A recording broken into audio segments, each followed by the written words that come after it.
I'm Rachel Hudgel. I am a mom of a 2.5-year-old. Her name is Abigail, also lovingly known as Abby. I work as the Director of Business Development for Lighthouse Behavioral Health Solutions, and I've been there for almost 5 years now. I've been in recovery from alcohol for almost 10 years in November. And then I also have bipolar disorder, anxiety, and depression, and I've been med compliant my whole life up until I was pregnant with my daughter.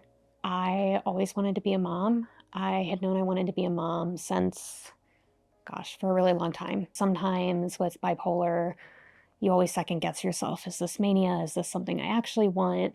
And with having a baby, I always knew I wanted to be a mom. I always knew I wanted a daughter. So I got really lucky, really blessed that I had a daughter the first time around. My husband and I started talking about, what it would look like to be pregnant. I had been med compliant for my bipolar and my anxiety and depression for a really long time. So when we finally decided that we were going to take that step, I had to go in and talk to my psychiatrist because a lot of the medications I'm on and was on at the time are not compatible with having a baby. By August, I was off them completely. And then in September, I was pregnant. And by October, about 6 weeks in, is when the hormones hit.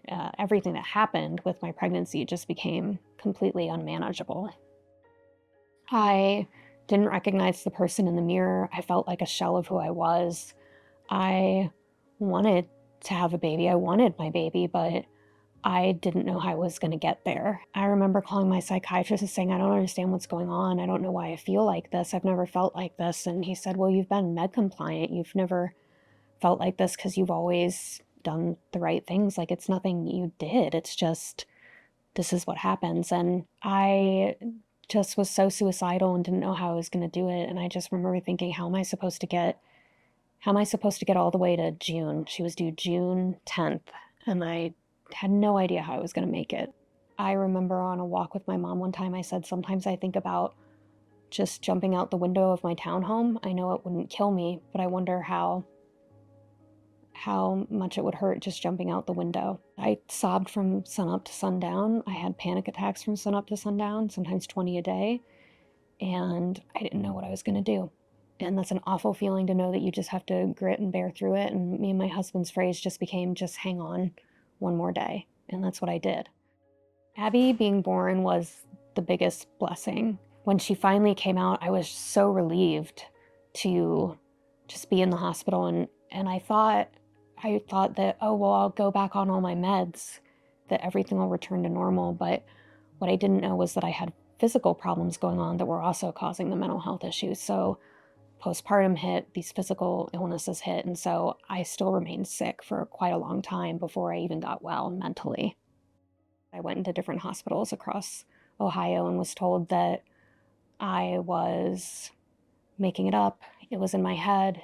I ended up going and getting several different medical procedures, endoscopies, colonoscopies. They couldn't find anything wrong with me, just about everything. And I remember sitting there thinking, they're going to do an autopsy one day, and they're going to find out what's wrong, so I'm going to die. And my daughter's not going to have a mother, but my husband's going to remarry, and she's going to call someone else mom, and I'm not going to be here anymore.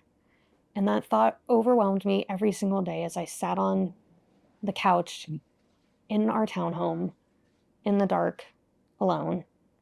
I went to the Cleveland Clinic. I was able to get in. I had a half-hour consult with Dr. Sullivan, who saved my life. I'm very grateful. When I met with him, he said that I had most likely had a blood clot in my mesenteric artery, and nobody caught it. So going on blood thinners, my symptoms went away in 3 days, and I was well again. My mental health was back to normal. My physical health was back to normal. And I could care for my daughter again. My husband took care of Abigail for the first 6 months. I could barely lift my head.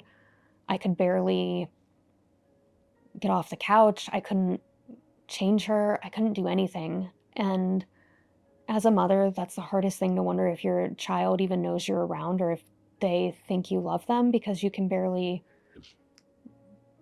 participate and be with them.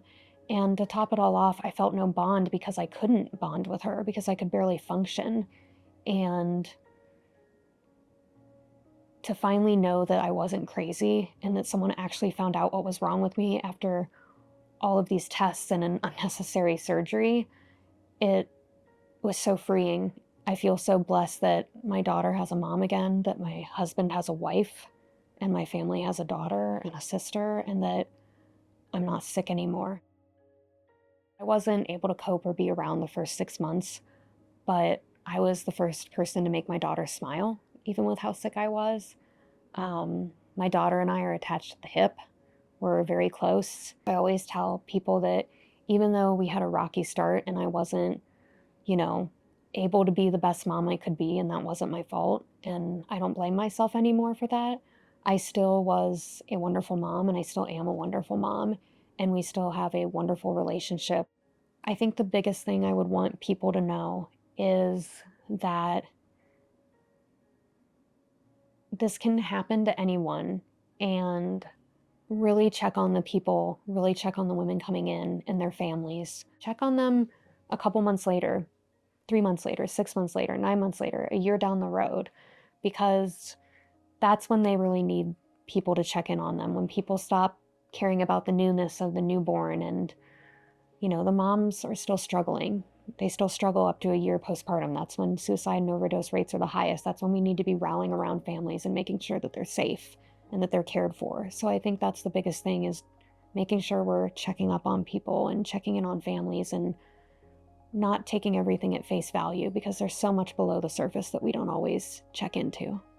Looking at her and looking what I went through, I would do it all again for her. And for a while it was hard because I know that I'll never be able to have another child. And now everything I need, everything I have is in her. And she is all I could ever want. And I've made a lot of peace with that. And now she's my whole world. And I'm so at peace with just having her and having the life we've built. And it's wonderful.